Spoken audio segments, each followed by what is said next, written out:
A disclaimer before we begin that this video will briefly cover some topics that may be triggering to certain audiences. Please keep this in mind. Stay safe. I also wanted to add a note here that I apologize if you can hear my cat snoring in any of these recordings. Hello everyone, I'm Atlas, and welcome to the video.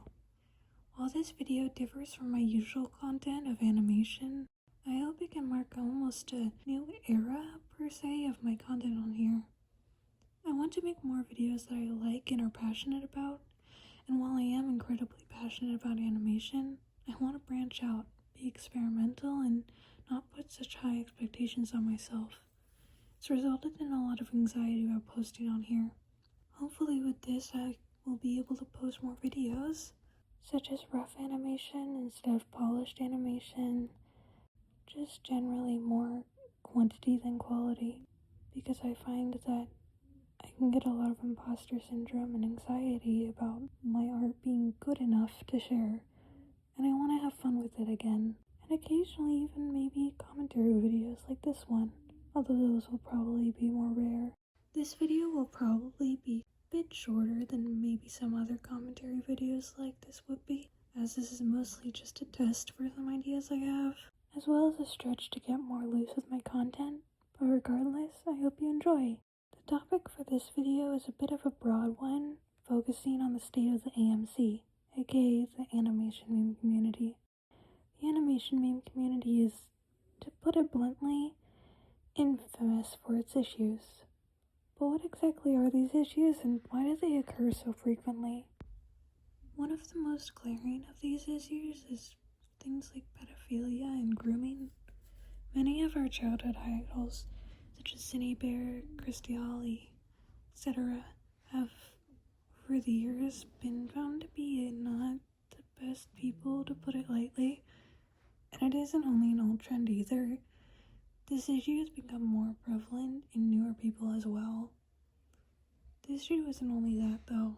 There are also people who dox, spread gore, promote other paraphilias to minors. Some use, often most times, racist slurs they have no right to, or even share neo-Nazi agenda, and this isn't even the tip of the iceberg. I genuinely don't understand why some people are okay with spreading such hate, especially without knowing the roots of a lot of the stuff spread. The animation meme community as a whole has such a deep-rooted problem. A lot of these people think that they're just being edgy or something like that, but it's a lot deeper than I'm sure that many of them are even aware of. One of the reasons for this, though, may be mental illness. As much as many people ignore it, or worse, even make fun of it, many people in this community are extremely mentally ill. Animations as a whole are a great and easy form of escapism, especially for kids in difficult environments.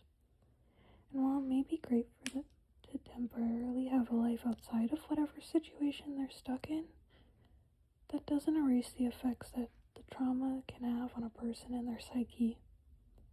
A lot of predatory people, inside and outside the community, are aware of this fact, and can use it to their advantage to groom children sexually, or otherwise condition them to think that disgusting actions, beliefs, and behavior is okay.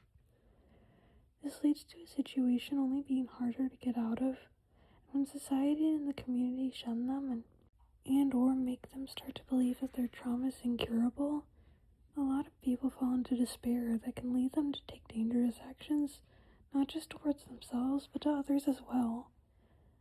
A lot of this is what causes that edgy behavior. Kids think it's funny to act like that, or they're just trying to get attention in any way that they can. A lot of them are just really desperate people in need of help, but aren't in a position where they are given the proper amount of help, and it's honestly really sad. Unfortunately, the amount of this also leads to people in the community not taking harm seriously. People can attempt or self-harm or get groomed and have incredibly severe trauma inflicted onto them, and many people will just treat it like it's nothing, or that they're overreacting about what happened to them. This also leads to a lack of understanding that when a person does act out, for example, as I was saying earlier, with that, promoting things that they think are just edgy but really have devastating origins and effects on people, while they deserve to be held accountable for their actions, a lot of people can just assume that they have no reason to act that way and act as though they deserve to be outcasted and might as well be put on the electric chair for their crimes. I believe people should be held accountable for their actions. Traumatizing others because you yourself was traumatized is never okay. And people who suffer and make others suffer should not have a platform or be looked up to by children, because it establishes a gross cycle. But these people are also human, and especially when they do not harm others, people deserve respect, kindness, and understanding. The amount of ableism I've seen in this community, even from people I consider close friends of mine, is incredibly sad. People don't take the time to try to understand someone or think of why they act that way so we can stop the problem at its root. While I don't think any single action can help the entire community, the best we can do is be aware of it and ensure that toxic and abusive behavior is not normalized in the slightest, while also taking time to note that the people who promote these behaviors typically endured severe trauma themselves to end up that way, especially if they are a minor. It's important that we remain educated about the effects and how to help ourselves to avoid harming others. If you are suffering, please reach out to someone you trust. Suffering in silence helps no one. As I said before, this video is going to be quite short, so I think that's going to be all for today. But I thank you for listening, and I'm excited to see how you guys like this. Bye-bye!